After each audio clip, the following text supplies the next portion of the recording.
بسم الله الرحمن الرحيم.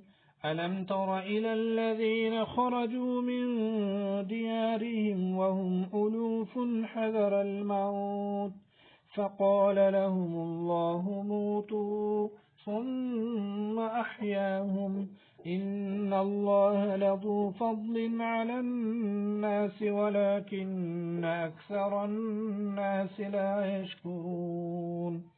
وقاتلوا في سبيل الله واعلموا أن الله سميع عليم.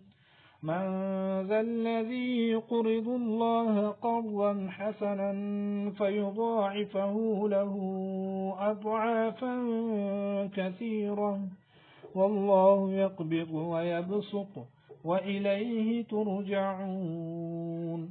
ألم تر إلى الملأ من بني إسرائيل من بعد موسى إذ قالوا لنبي لهم ابعث لنا ملكا نقاتل في سبيل الله قال هل عسيتم إن كتب عليكم القتال ألا تقاتلوا قالوا وما لنا ألا نقاتل في سبيل الله وقد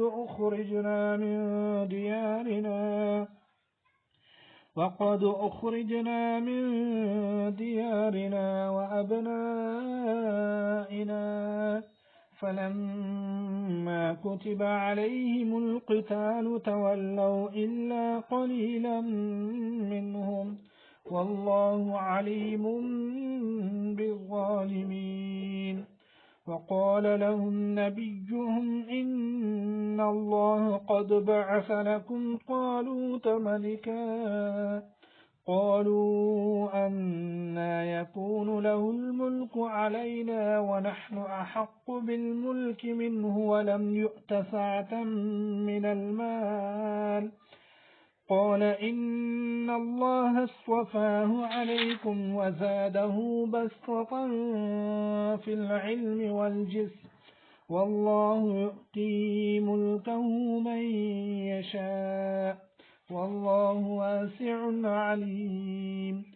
وقال لهم نبيهم إن آية ملكه أن يأتيكم التابوت فيه سكينة من ربكم وبقية مما ترك آل موسى وآل هارون تحمله الملائكة إن في ذلك لآية لكم إن كنتم